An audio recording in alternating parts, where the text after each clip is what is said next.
Welcome to Studio D on the campus of the University of Oklahoma. This is Sooner Sports Pad. And now, your host, Chloe Sparks. Welcome to Sooner Sports Pad, everyone. My name is Chloe Sparks, and I'm your host here alongside our analyst, Kimber Ball. And for the first time ever, I'm introducing to you, Lindsay Gibbs. Guys, what's on the agenda for tonight? Well, we're going to have a great package coming up later from our very own Will Blessing about volleyball. And later, we're going to talk about what this weekend's game means for OU football moving forward for the rest of the season. It sure did look like OU had an easy win to put under their belt this weekend, but unfortunately that didn't happen whenever Kansas managed to sneak by in the fourth quarter. Guys, let's listen to what Coach Lincoln Riley had to say about the game.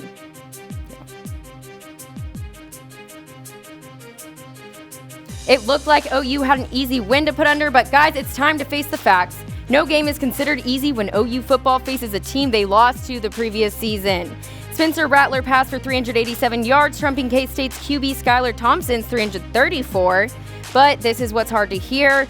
Spencer Rattler threw 3 interceptions. That and the Sooner defense combined for the 38-35 loss. That should have been revenge. There were another couple guys that they did have some good stuff to show out there. We'll talk about that soon. But for now, guys, let's hear what Coach Lincoln Riley had to say about the game. I give them a lot of credit. We're very disappointed, but our resolve is very strong. We know how to respond from a loss around here. We got to go do it, and it's going to take every single one of us, coaches and players. So now, guys, with that being said, what do you guys have to say about the game?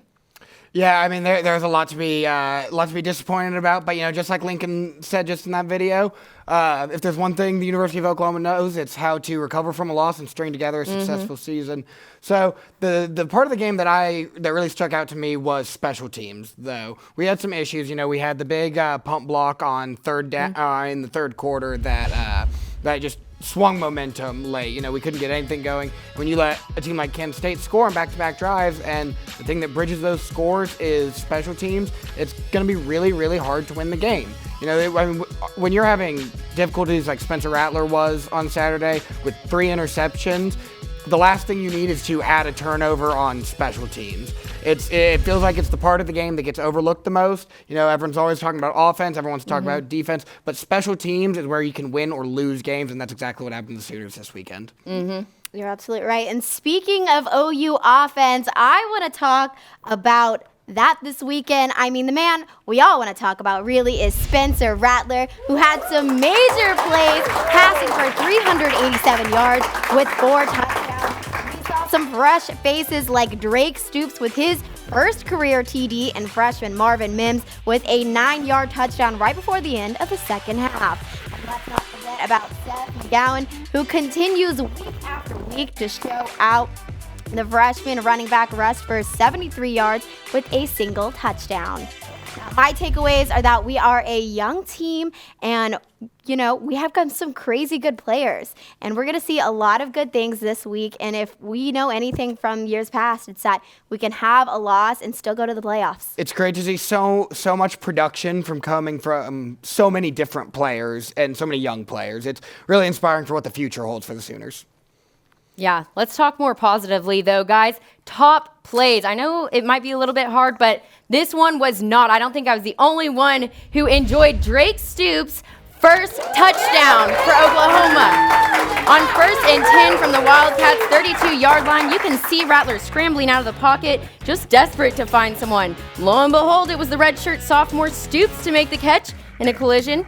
He whisks his body towards the end zone and seals the deal with a touchdown. I mean, guys, Coach Stoops' son? Yeah, I think we love to see that. Can you guys top that play? That's super exciting. I'm going to try. I'm going to go with one of the young guys that Lindsay was just talking about. I'm going with Seth McGowan, his touchdown in the third quarter. Yeah. No, I'd really like to highlight McGowan this whole game. Did a great job of keeping his feet moving, fighting for extra yards on every play. The offensive line did a great job of opening him up holes. But every time he got to that second level, it seemed like he just kept his feet chopping and fought for a couple more yards. That's exactly what he did. It got him 6 points on this play. Short run, makes a world of difference. You know, the offensive line is the most important part of the running game, but when you've got a back that can take a hit like that and just keep on moving, that's going to make your offense just click. Mm-hmm. Absolutely. Well, my top play is going to be the touchdown pass to freshman Marvin Mims. I mean, he's a freshman. Rattler was flushed out of the pocket and fired one right into the end zone to Mims, who secured a beautiful catch. And Mims is from Frisco, Texas, so shout out to my hometown, Dallas, for this incredible receiver. And we can expect to see plays like this next week in Iowa. I mean, powerful freshmen we got on our teams. Young guys all over the field making plays. I love to see it. Now let's throw it to Crimson Critique to hear what some upperclassmen had to say about the game. I mean, like you said, you know, with momentum is everything in football. And then, you know, we kind of talked about things at halftime. You know, we were dominating at halftime. And, you know, the message was don't get tired of making the simple plays. And that's exactly, you know, what we failed to do. And then whenever you give up a couple of explosive plays, our offense, you know, they were struggling a little bit. And we failed to get turnovers. It's like, you know, you find yourself with no momentum and you're back against the wall. Yeah, I know. Obviously, everybody's pretty upset. Just too many mental mistakes, too many penalties, too many turnovers. Those things cost you, and they costed us today. Obviously, we're pretty upset right now, but, you know, we got to come back to work and get ready for it starting right now. So no choice but to come back to work. Now there's more up next with former OU star gymnast Maggie Nichols. Stick around for when we return.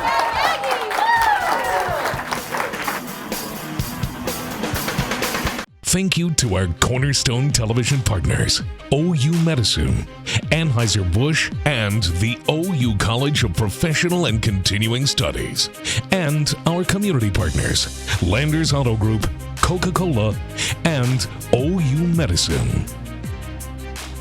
Welcome back to Sooner Sports Pad. It is so good to be here with you all. Guys, make sure your volume is up because Sooner Sports Pad, Caroline Grace had the chance to speak up with one of OU's greatest athletes ever, Maggie Nichols.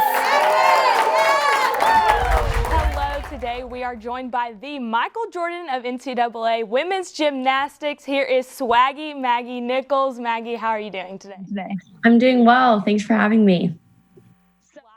Unfortunately, your season was cut a little short, but right before things got super wild, you were awarded the AAI award. Now, that is like the Heisman for gymnastics, and you are the first OU women's gymnastics member to receive that award. So how does that feel? It meant the world to me to receive that award. You know, I was against some amazing other participants, and so hearing my name being announced was just so special to me, especially with the ending that we did have. It was kind of just a light in everything that was going on. So it was incredible and such an honor. Awesome. Okay, so you graduated, you've got your undergrad, but now you're going back to school and getting your master's, and you're actually a coach. So what has the transition been like on the other side of things?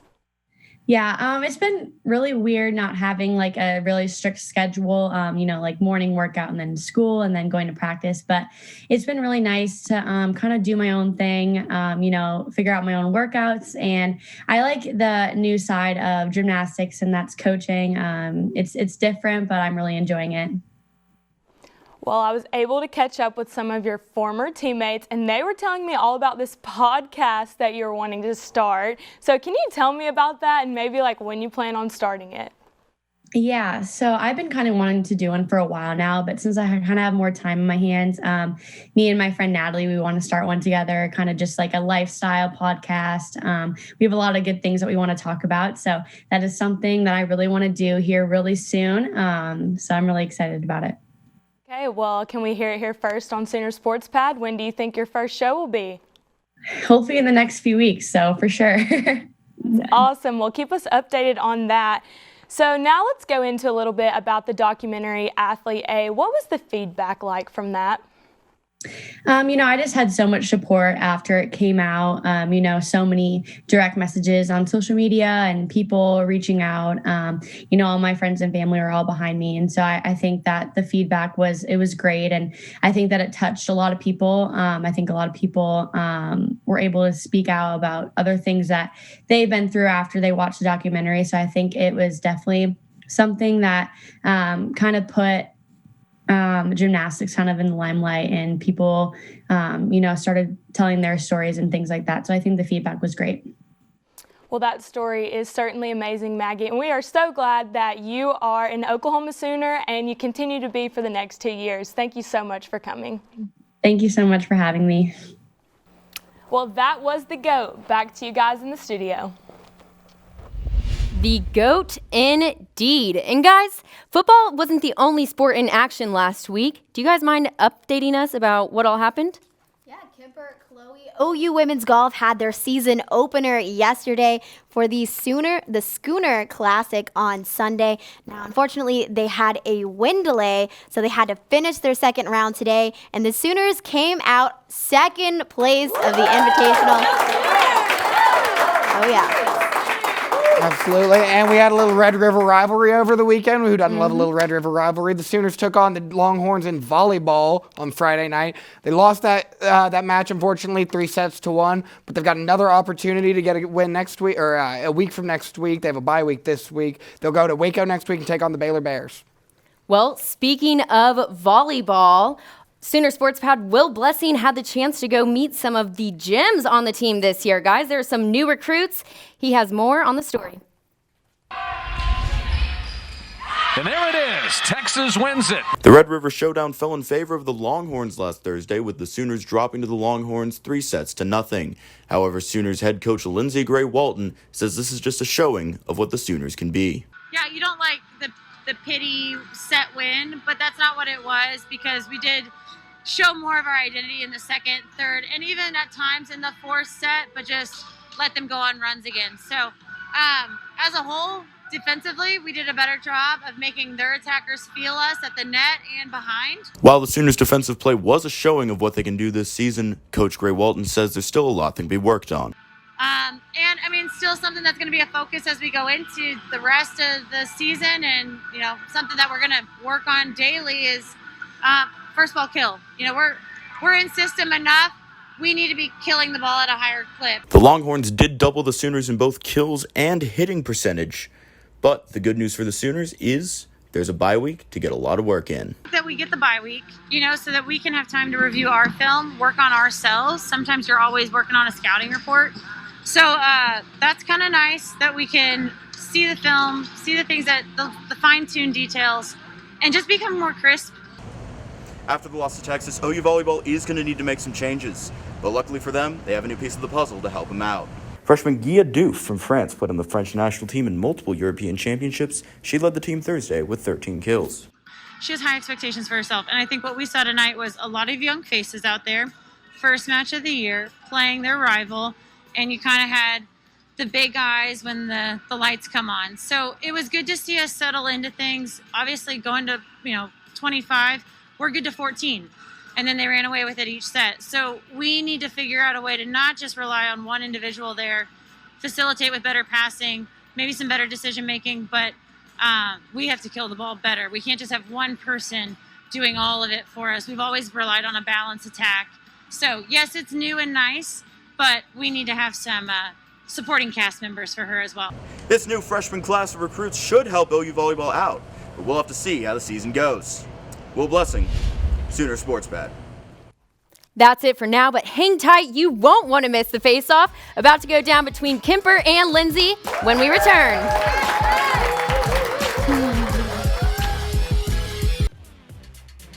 Welcome back to Sooner Sports Pad. It's time for Lindsay and Kipper's first ever face-off. Guys, we're going to start with the first question, and that is, OU just suffered an unexpected loss. What are your expectations now for the rest of the season? It's definitely not a loss you want to see. You never want to see any losses on the schedule, but I think people need to pump the brakes a little bit on the panic button. I don't think the season's lost or anything yet. I think you can still bet money that we're going to be playing in Jerry World in Dallas this year for the Big 12 championship. I still think the Sooners have all the talent to be the best team in the Big 12, the talent to run the table. Yes. All right, I'm glad you guys got those cheers out of the way, because now you're gonna like me very much. I don't know that this Sooner squad has the talent to compete on a national championship level with the Clemsons, the Ohio States, the Alabamas. You know, it showed on Saturday that our defense still has a step forward to take. There's still room for improvement, but I absolutely think we can still have a great, productive season in Norman. Mm-hmm. All right, well, my expectations are a little more what game I'm looking forward to most, and that is, of course, the Red River rivalry game.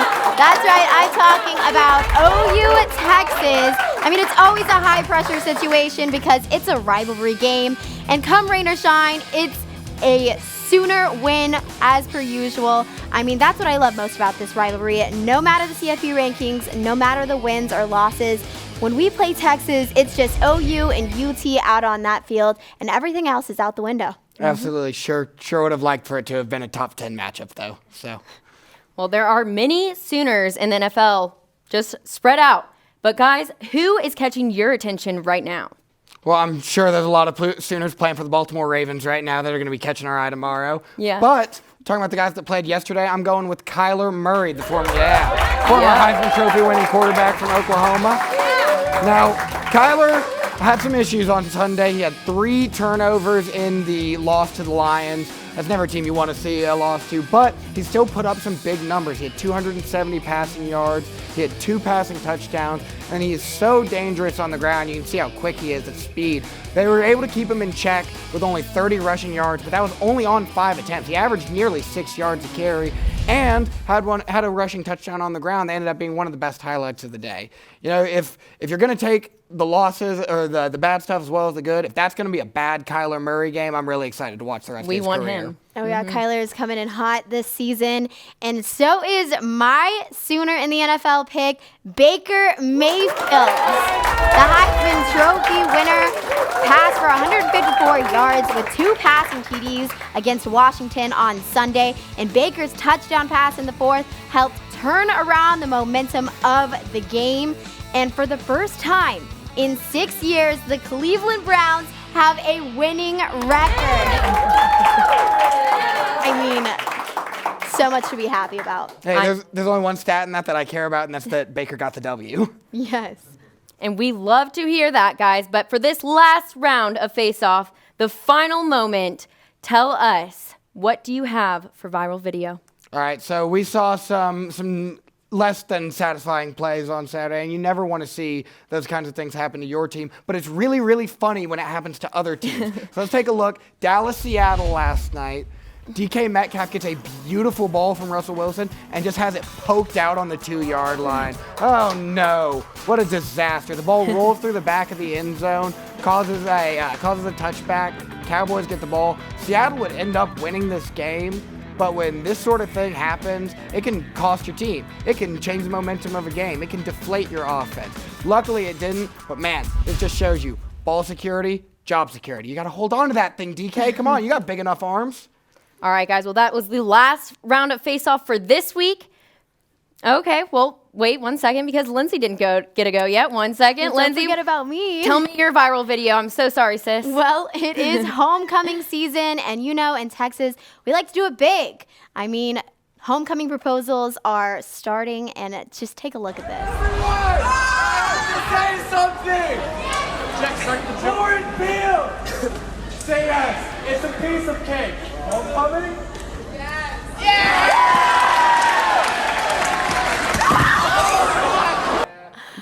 I mean, it was going great until that last part. It just didn't stick the landing. I'm not buying it. I think it's staged. I'm not buying it. I wonder if she said yes. After that, I don't know. I wouldn't have. All right, well, 4 Sooner teams compete this week. Stay tuned. We've got all the sports to watch for.